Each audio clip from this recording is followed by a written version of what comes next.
Бірнеше жылдан кейін Америкадан оралған ер адам ұлын ертіп туған жері Австралияға келеді. Оның арманы осы жақтан өз үйін сатып алу. Алайда риэлтор оған келісілген үйге басқа сатып алушы табылғанын айтады. Ер адам риэлторға қосымша қаражат тауып беруге уәде етеді. Агент оған тек 2 күн уақыт берді. Күн қатты ысып кеткен. Ер адам баласымен бірге жағажайға барып, серфинг тебуді ойлайды. Бірақ жағажайда адам аз болғанымен, оларға суға түсуге рұқсат берілмейді. Себебі бұл аймақ тек жергілікті тұрғындарға арналған. Ер адам жағдайды түсіндіріп, мәселені шешуге тырысады. Бірақ Питбуль есімді жігіт оны тыңдағысы да келмейді. Сол сәтте Скали есімді басқа біреу жақындап келді. Баласының алдында абыройдан айырылудың ауыр нәрсе екенін әкесі жақсы біледі. Бірақ кейде жағдайды ушықтырмас үшін шегінуге тура келеді. Бұл маңда басқа да жағажайлар бар. Скали оларға сол жерлерге жол сілтейді. Әкесі мен баласы көлігіне оралады. Жолда ер адам ұлына бұл жақтан жай үй емес, атасының үйін сатып алғысы келетінін мойындайды. Жергілікті тұрғындардың бірі, қарт кісі, оларды жағажайдағы бандамен араласпауын ескертеді. Сәлден кейін жағажайда жүрген бұзақылар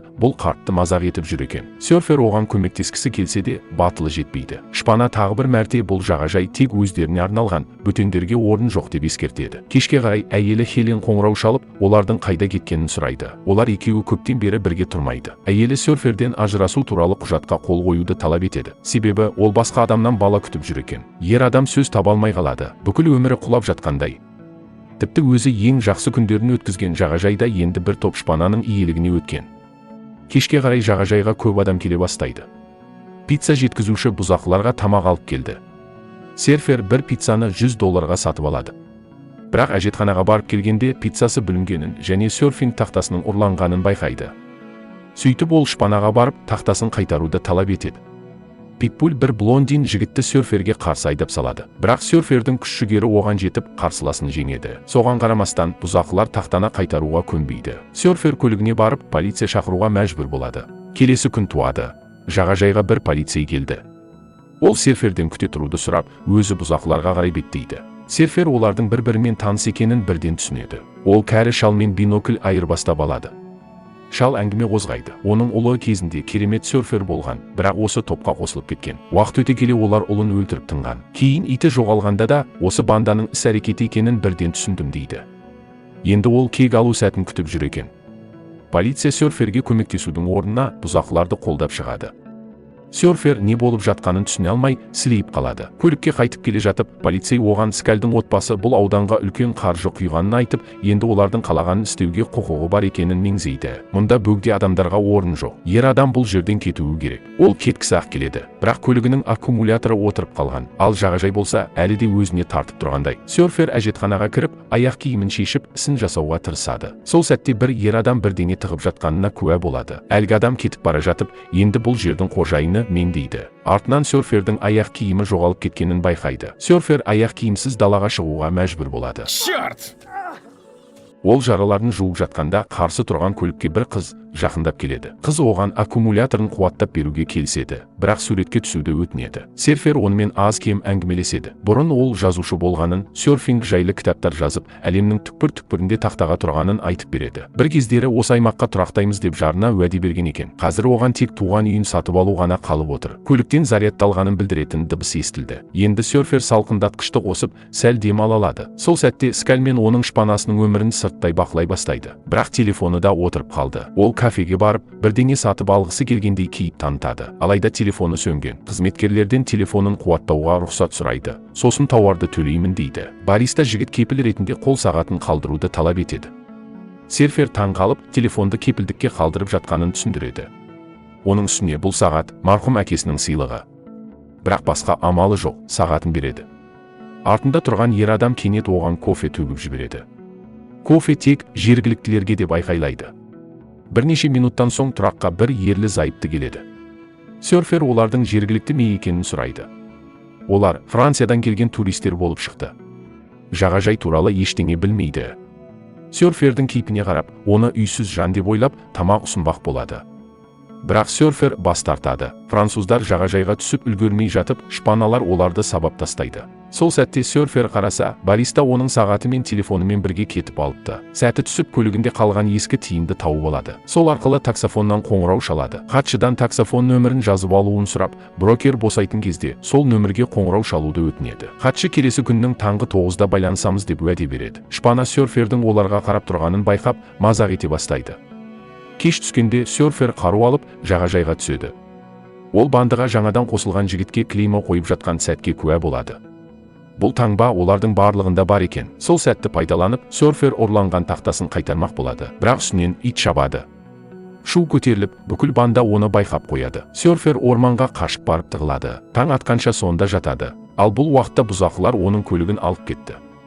Келесі күні жағажайға полиция келеді. Бірақ серферге көмектесу үшін емес. Керісінше оны түрлі қылмыстарға айыптағысы келеді.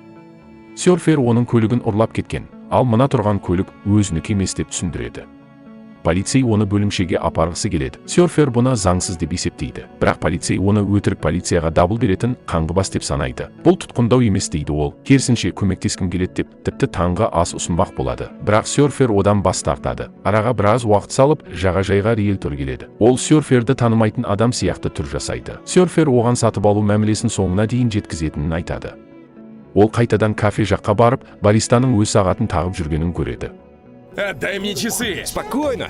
Вызовите полицию, пусть его уберут. Иначе покупатели запросят скидку. Сол сәтте таксофонға брокер қоңырау шалады. Бірақ шпана оны тоқтатып өту үшін сақинасын беруді талап етеді. Бұл жай ғана оны келемеждеу үшін жасалған ойын болып шығады. Айналадағы адамдардың барлығы күлкісін тия алмайды. Серфер қаңғыбастың көлігіне отырып, оның марқұм ұлының кулонын алып, патрон тауып алады. Осы кезде Скали оған бейбіт келісім ұсынып, тамақ пен салқын сыра береді. Бірақ шарт бар, ол бұл жерден кетуі керек. Алайда серфердің жалғыз мақсаты қалған, сол жағажайда бір толқынды бағындыру. Скали оны жақсы таниды екен. Өйткені серфер осы қалада өскен. Оның әкесі ол 15 жасында қайтыс болған.